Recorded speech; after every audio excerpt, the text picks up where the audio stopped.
Egunon guztioi eta ongi etorri gaurko agerraldira. Gobernu Kontseiluan jorratutako 3 gaiekin hasi baino lehen, aipamen bat egin nahi nuke COVID-19aren inguruan. Izan ere, negu bezalaxe badakizuten, alarma egoera bertan bera gelditu dan, baina COVID-19 gure artean jarraitzen du.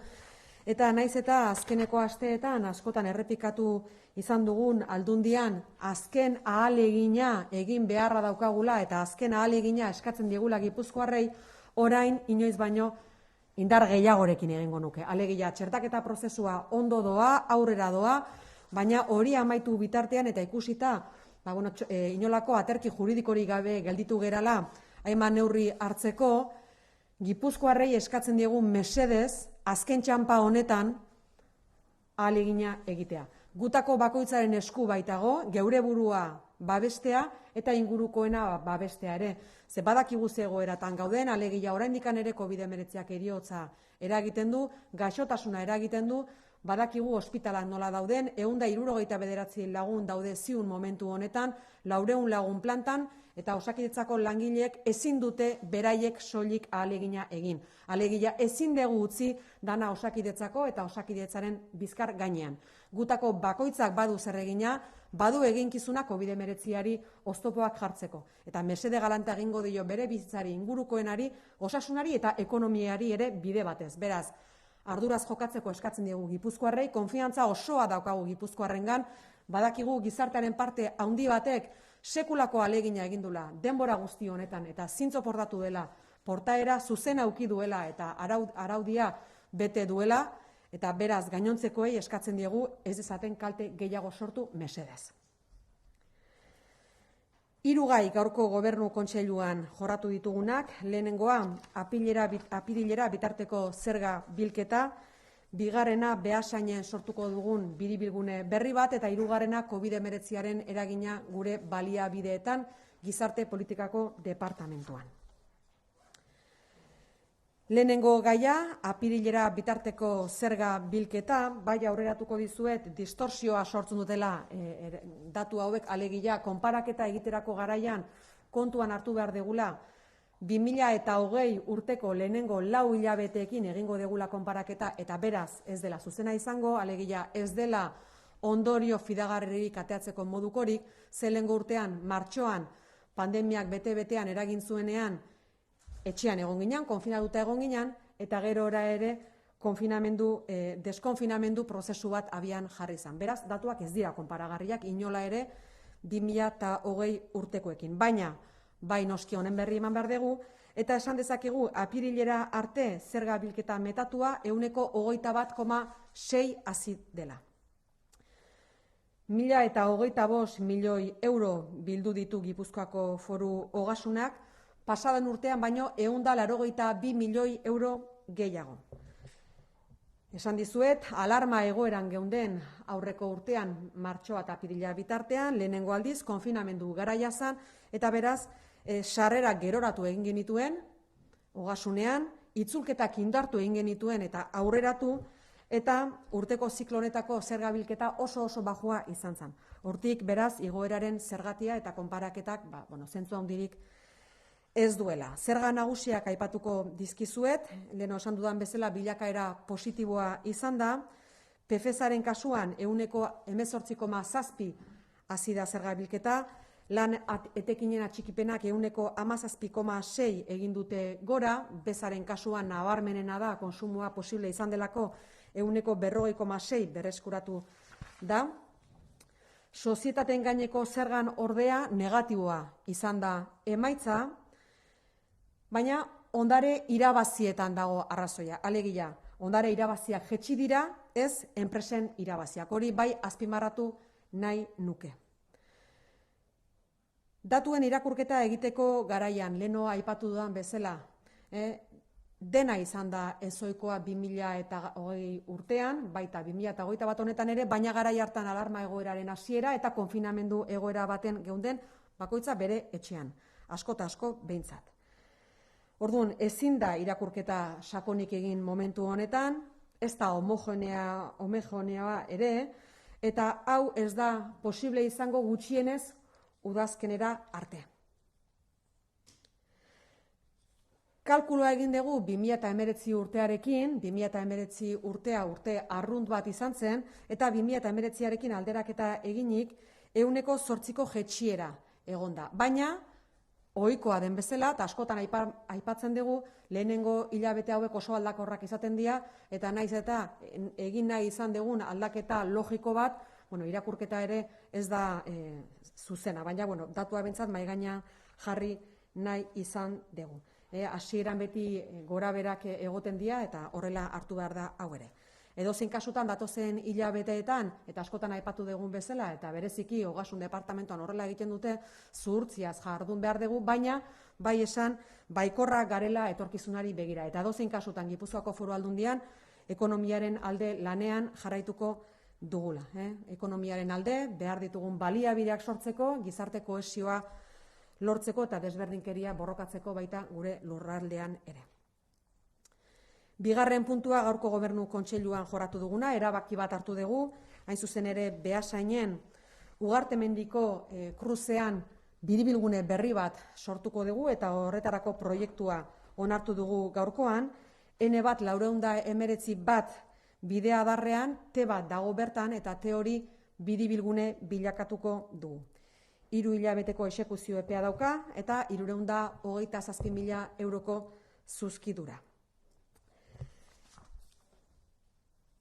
Zergatik, askotan guk aipatu izan dugu eta departamentu honetan bereziki azken urteetan ahalegin handia egiten ari gera segurtasuna areagotzeko eta kasu honetan ere horrela da, momentu honetan T bat dago eta biribilgunea sortzen dugu hain justu ibilgailu astun asko ibiltzen delako KAF enpresako irteera ere bertatik egiten da, nahiko maiz pasatzen dira KAFeko garraioak bertatik, baita Txindoki Hezkuntzako institutorako sarrera irteerak ere bertatik egiten dira, eta lehen osatu nuen bezala trafiko handia eta hori ordenatu beharrean geunden. Honekin beraz, bide segurtasuna nabarmen hobetuko da eta mugimenduak ordenatu egingo ditu, abiadura ere jetxi egingo duelarik biribilgune berri honek. Eta xehetasunak ematearren, kanpoko diametroa 28 metrokoa izango du, barruan 5 metro zabalerako eraztuna eta beste 4 metroko irlatxo bat. Hoiek xehetasunak biribilgune berri honi dagokionez, garrantzia handikoa zonalde horretan trafiko ugari pasatzen delako bertatik eta hor segurtasuna areagotu egingo dugu lanketa berri honekin. 3. puntua gaurkoan joratu duguna gure Gobernu Kontseiluan, gizarte politiketako partea da, ohikoa, astero egiten duguna. COVID-19 aipatu dut hasieran eta guk Gipuzkoako Foru Aldundian eta nola ez gure baliabidetan, gizarte zerbitzuetan, zuzenean ikusi dute ze eragin daukan COVID-19ak herritarrengan. Eta duela urtebete ematen genituen datuetatik gaur egun ematen ditugun artean sekulako aldea dago zorionez. Besteak beste txertoaren ondorioz noski, baina aitortu beharra dago ere sekulako lana egin dutela bertako langileek. Beraz, datuen berri emateko naukazu hemen eta adinekoen egoitzetan erabiltzaileei dagokienez, momentu honetan kasu bat daukagu Donostiako Zorroaga egoitzan eta beste bat Zumarragako Argixao egoitzan.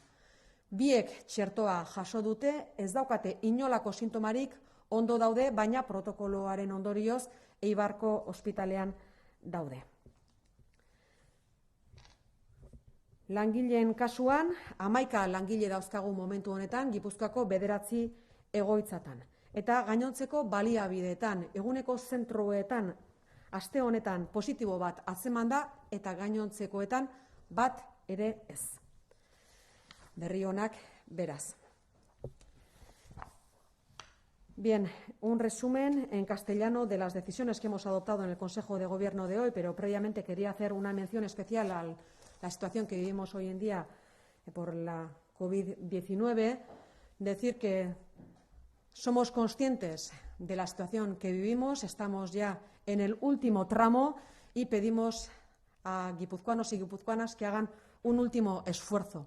Sabemos que es algo que hemos pedido en las últimas semanas, pero especialmente ahora, puesto que el proceso de vacunación avanza bien, avanza de manera muy adecuada y antes de que la cosa empeore, antes de que la situación empeore, pedimos a la ciudadanía que haga un esfuerzo, puesto que una gran parte de la sociedad guipuzcoana ha hecho un enorme esfuerzo desde el inicio de la pandemia para cuidarse a sí misma y cuidar también al entorno. Pero hay una parte que lamentablemente no lo ha hecho así y tiene consecuencias en toda la sociedad. Sabemos que el COVID-19 provoca fallecimientos, provoca enfermedad y también tiene un impacto enorme en la economía. Por tanto, pedimos a todo el mundo que haga un esfuerzo especial porque no podemos descansar únicamente en Osakidetza y en trabajadores y trabajadoras de Osakidetza, que están haciendo un esfuerzo enorme. Tenemos a 169 personas en este momento en la UCI, 400 personas ingresadas en los hospitales, por tanto, la situación sigue siendo muy difícil y tenemos que darle la vuelta con el esfuerzo de todos y no solamente con el esfuerzo de trabajadores y trabajadoras de Osakidetza. Sabemos qué es lo que tenemos que hacer y es cumplir las normas. Nos queda muy poco tiempo, en esta ocasión nos queda muy poco tiempo, vemos la luz al final del túnel y, por favor, ese ruego para que terminemos este proceso de manera adecuada y podamos disfrutar todos y todas de una cierta normalidad, de una mayor normalidad, protegiendo nuestra salud y la salud de nuestro entorno también, así como la economía. 3 temas que hemos abordado en el Consejo de Gobierno de hoy. La primera tiene que ver con la recaudación acumulada hasta el mes de abril. La segunda, con una nueva rotonda que vamos a proyectar, que hemos proyectado para Beasain. Y la tercera, con el parte habitual de los recursos de la Diputación Foral de Guipúzcoa en política social. Primer asunto, la recaudación acumulada en Guipúzcoa en los 4 primeros meses ha crecido un 21,6% con respecto al 2020, es decir, hemos recaudado 1.025 millones de euros, 182 millones más que el año pasado. Pero esto tiene una explicación. Por una parte, el estado de alarma en el que nos encontrábamos el año pasado inició la pandemia en el mes de marzo y también el impacto del confinamiento. Por otra parte, en Hacienda también aplazamos los ingresos y reforzamos las devoluciones. Por tanto, la comparativa no es real, en ningún caso no se puede comparar de ninguna de las maneras, porque la recaudación el año pasado fue muy baja, insisto, por una parte por el confinamiento, la mayoría de la ciudadanía estaba en su casa y por otra parte también porque en Hacienda aceleramos las devoluciones y retrasamos los ingresos. El IRPF este año ha crecido en un 18,7%, las retenciones por rendimientos del trabajo han aumentado un 17,6% y el IVA, en relación evidentemente al consumo, ha subido un 40,6%. En cambio, el impuesto de sociedades figura en negativo, pero no porque los beneficios empresariales hayan bajado, sino porque han disminuido o han bajado las ganancias patrimoniales. Es una cosa importante que quería señalar. Decir, como decía también al inicio, que nos encontrábamos en una situación de excepcionalidad. El golpe de la pandemia y las medidas que se adoptaron tienen que ver, evidentemente, con la recaudación del año pasado y no se puede hacer una lectura ni extraer conclusiones de esta comparativa que hacemos, pero que viene siendo habitual. Segundo punto que hemos abordado en el Consejo de Gobierno de hoy tiene que ver con el proyecto que hemos aprobado para crear una nueva rotonda en Ugartemendi, exactamente en el ramal N de la N1 419-1. En este momento hay una T y vamos a mejorar ese acceso en el que transitan muchísimos camiones, hay mucho tráfico pesado que pasa por ahí, también en parte tráfico que viene de CAF y también tráfico que va hacia el Instituto de Educación de Txingudi. Por lo tanto, con esto la seguridad vial va a mejorar notablemente, los movimientos se van a ordenar y también va a disminuir la velocidad en la zona. Es un proyecto importante, por tanto, para la zona de Beasain, con un plazo de ejecución de 3 meses y una previsión de coste de 327.000 euros, en línea con la apuesta que realiza la Diputación por mejorar la seguridad en nuestras carreteras. Tercer punto que quería abordar hoy tiene que ver con el parte habitual de nuestros recursos residenciales. En este momento tenemos 2 casos positivos en los centros residenciales, una persona de la residencia de Zorroaga de Donostia y otra de Argixao de Zumárraga. Las 2 personas habían recibido la doble vacunación, no tienen ningún síntoma, se encuentran bien, pero por protocolo están en el hospital de Eibar. En relación al personal trabajador, tenemos a 11 personas trabajadoras con diagnóstico positivo en 9 residencias de Guipúzcoa. Y en el resto de recursos, solamente un diagnóstico positivo en los centros de día y ninguno en el resto. Hortik aurrera, galderaren bat izango bazenute, erantzuteko prest naukazue. Me gustaría preguntarle si nos podría confirmar que en algunas residencias del territorio se está pidiendo al personal no vacunado que atienda a los usuarios con EPIs, con las EPIs completas, y si es así, si es de una forma generalizada o puntual. Gracias. Bien, en este momento el Departamento de Salud, Epidemiología concretamente, está terminando ya el protocolo para estos casos, es decir, no es en ningún caso la Diputación Foral de Guipúzcoa quien establece los protocolos para las medidas de seguridad que se deben adoptar para atender a personas usuarias en los centros residenciales, es epidemiología. Claramente está terminando ya el protocolo. Nosotros, como Diputación Foral de Guipúzcoa, trasladamos a Salud cuáles son las realidades o cuál es la realidad que se vive en las residencias de Guipúzcoa. Y, efectivamente, las residencias tienen la posibilidad de, conociendo los protocolos que hay, hacer siempre un plus de seguridad para las personas usuarias. Sí decirles que en este momento existen 2 realidades, es decir, hay personas vacunadas y personas no vacunadas, todas ellas transmiten la enfermedad, pero las personas no vacunadas con menor carga vírica. Y esa es una realidad. Y esa realidad nosotros la hemos transmitido a Epidemiología, que es quien establecerá los protocolos de actuación en las residencias de Guipúzcoa. A partir de ahí, decirles también que en las residencias, en todas ellas, se trabaja con EPIs, es decir, con las máscaras, guantes y demás. Eso no ha desaparecido de ninguna manera, puesto que, aunque estemos vacunados y vacunadas, la enfermedad se puede transmitir igualmente, pero con menor carga vírica. El protocolo yo creo que está ya, se dará a conocer hoy y a partir de ahí se les trasladará a las residencias y, evidentemente, una vez establecido cuál es el protocolo de actuación para estos casos, luego las residencias pueden hacer las modificaciones que consideren oportunas, siempre al alza, claro, evidentemente. ¿Pero usted le consta que se está pidiendo a los trabajadores no vacunados que utilicen estas EPIs? Todos los trabajadores y trabajadoras de las residencias de Guipúzcoa utilizan EPIs. Nosotros conocemos que en algún caso, y eso es lo que trasladamos a Salud, se hace una diferenciación, puesto que esas 2 realidades existen y coexisten, y tenemos conocimiento de ello, evidentemente, y así lo trasladamos, y pedimos a Epidemiología, conociendo ese dato, pues que tome una decisión al respecto, y el protocolo, insisto, está para publicarse ya, hoy mismo, entiendo. ¿Y le consta o nos puede avanzar qué dice este protocolo al respecto? Si el protocolo se va a aprobar hoy, yo de momento lo desconozco. Lo que sí le puedo decir es que los casos que se conocen, y aunque es para no crear la alarma en ningún caso, en todas las residencias de Guipúzcoa se trabaja con EPIs. Yo creo que la única diferencia es el uso de una pantalla, no más. En todas las residencias de Guipúzcoa se trabaja con EPIs. Protokolo horri buruz, zertan den, noiz sartuko den indarrean, eta ze aldatuko da? Protokolo hori lantzen ari da, eta gure ustez hori berehala aterako da. Gaur bertan aterako dela pentsatzen dugu. Guk esan protokoloa definitzen duela Osasun Departamentuak noski ezagutza zientifikoa bera daukalako, epidemiologiak ezarriko du protokolo hori, lantzen ari da, guk badakigu lanketa hori egiten ari dela, besteak beste Gipuzkoako errealitatearen berri ematen digulako. Eta errealitate horretan, bai, ikusten duguna da, 2 errealitate daudela, biak batera elkar bizitzen dutela, eta hor, naiz eta txertoa jasota egon, gaixotasuna ere transmititu egiten dela, baina jasota ez duenak karga biriko handiagoa duela, bai? Baina bai esan eta inor larritu ez dadin. EPIak denek erabiltzen dituzte.